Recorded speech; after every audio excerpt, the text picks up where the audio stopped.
Iniciamos agora, sobre a aula de conjuntos, a segunda parte. Nessa segunda parte, vamos trabalhar a relação de pertinência e os tipos de conjuntos. Relação de pertinência. Dado um conjunto A, no caso ali o A, E, I, O, U, as vogais, né? Note que a letra U é um elemento do conjunto A. A letra F não é elemento do conjunto A. Logo dizemos que o U pertence a A, e aí a gente lê U pertence a A, que aqui é a questão de pertence, e o F não pertence a A. Então essa representação não pertence, essa representação pertence. Então como nós temos aqui o conjunto A só de vogais, o U pertence a A e o F não pertence a A. Relação de continência. Dados os conjuntos A é igual a A, E, I, O e U e B igual a E, I. Note que A contém todos os elementos do conjunto B, mas B não contém todos os elementos do conjunto A. Ok?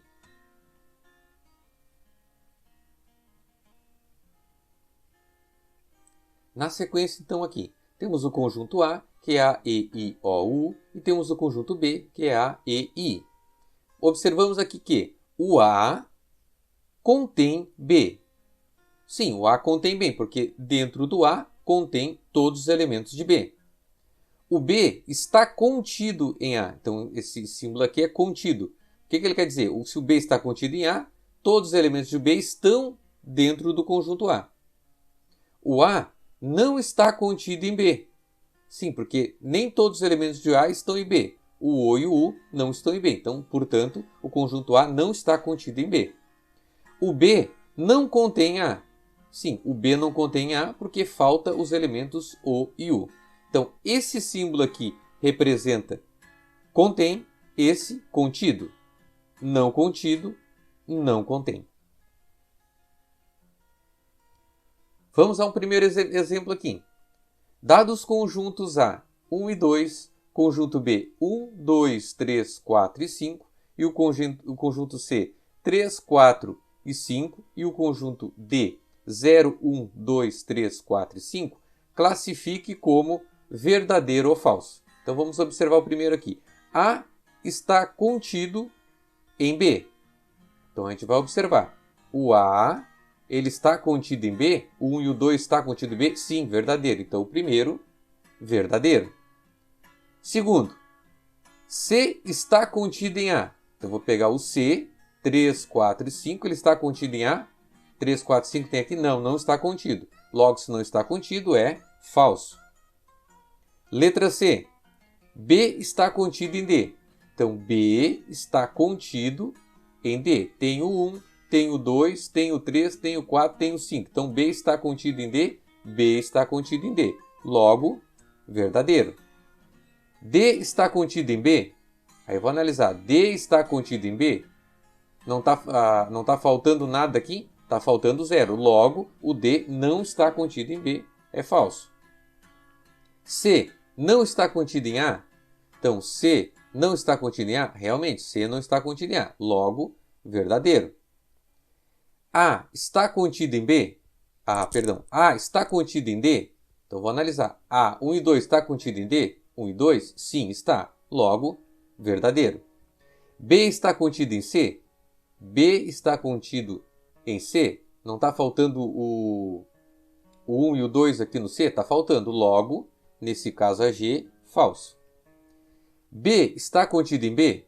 Sim, B está contido em B, porque todos os elementos de B estão contidos em B, logo, verdadeiro. Conjunto vazio não está contido em A? O conjunto vazio, sim, está contido em A, porque se eu juntar o vazio mais 1 e 2, vai permanecer 1 e 2. Logo, isso é falso.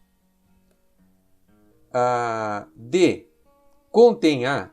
Então, vou analisar. D contém A? Sim, contém 1 e o 2, logo, verdadeiro. O vazio está contido em B? Todo conjunto vazio sempre vai estar contido em algum conjunto. No caso aqui está contido em B, sim, está contido, verdadeiro. C contém D, então vou analisar o C. C contém D, não, falta o 0, falta o 1 e falta o 2, logo é falso. Vamos aos tipos de conjuntos. Então nós temos aqui conjunto unitário, conjunto vazio, conjunto conjunto infinito, conjuntos iguais, conjunto universo e conjuntos disconjuntos. Então, o primeiro aqui, conjunto unitário. Conjunto unitário é aquele formado por um único elemento. No caso aqui, 5 é um único elemento. X tal que x é natural e o x é menor que 1. Ora, os naturais são 0, 1, 2 e assim por diante. Se ele é menor que 1, só pode ser o 0. Conjunto vazio. Conjunto vazio é o conjunto em que não possui nenhum elemento. Representa-se o vazio com esse círculo cortado aqui ou as duas chaves sem nada dentro. Certo? Vamos a um exemplo. X tal que x é um número ímpar múltiplo de 4. Não existe nenhum número ímpar múltiplo de 4. Logo, esse é um conjunto vazio. Conjunto finito. Conjunto finito é aquele que conseguimos chegar ao fim da contagem de seus elementos. No caso, B, 1, 2, 3 e 4. Então, ele está definindo que são esses 4 elementos. É um exemplo. H, x tal que x é o estado brasileiro. Sim, porque nós temos o número x de números de estados brasileiros. Por exemplo, poderíamos colocar conjunto A é o conjunto das vogais. X tal que x é uma vogal. Então, esse conjunto A vai ser A, E, I, O, U. Conjunto infinito. O conjunto infinito é aquele que, se contarmos seus elementos um a um, jamais chegaremos ao fim da contagem. Exemplo, se pegarmos o conjunto N, então vai ficar 0, 1, 2, 3, 4, assim vai. A reticência está indicando que tem mais os números de forma infinita. Conjunto A aqui, x pertence aos naturais e x é par. Então o que a gente vai ter? 2, 4, 6 e assim sucessivamente, porque é infinito os números naturais. Conjuntos iguais.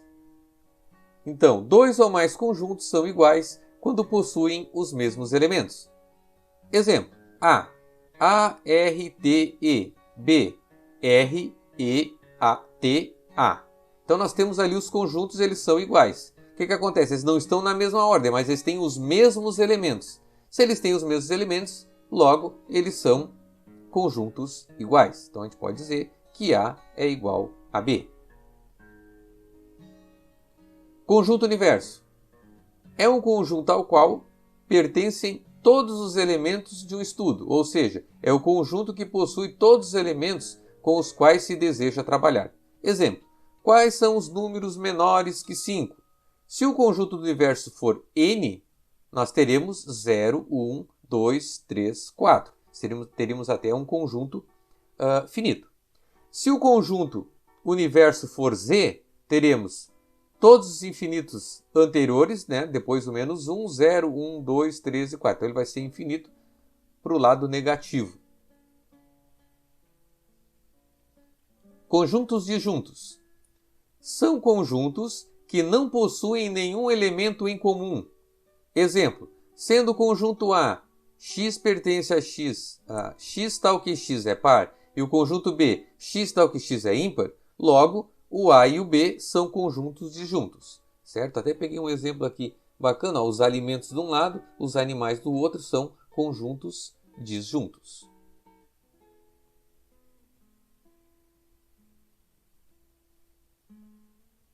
Sendo A e B, diz que A é subconjunto de B, se e somente se todo elemento de A pertence a B.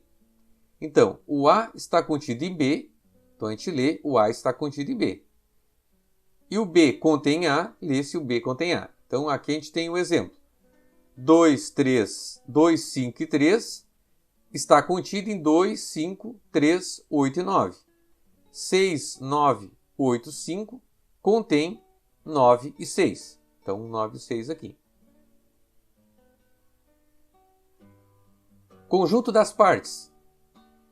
Sendo A, no caso aqui, os elementos A e B, vamos determinar os subconjuntos de A. Então, se a gente tem os conjuntos A e B, a gente vai ter o conjunto vazio, ele está aqui dentro.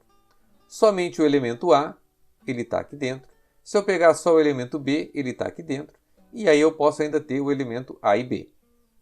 Chamamos conjunto das partes de um conjunto A ao conjunto cujos elementos são todos os subconjuntos de A. Então, notação a gente vai representar como sendo P de A. De acordo com matemática do científico.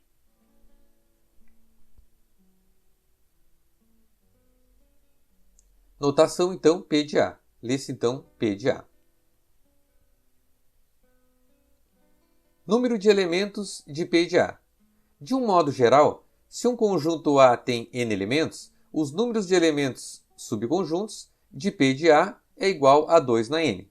Então vamos àquele exemplo que nós pegamos anteriormente. Nós temos o conjunto A, que é A e B. Então o P de A vai ser o quê? 2 ao quadrado, que é 4 subconjuntos. Lembra que a gente tinha ali o conjunto A. Vamos lembrar, a gente tinha o conjunto vazio. O A, o B e o A e o B. Então, nós tínhamos aqui 4 subconjuntos.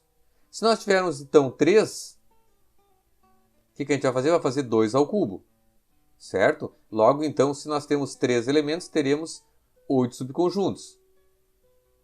Ok?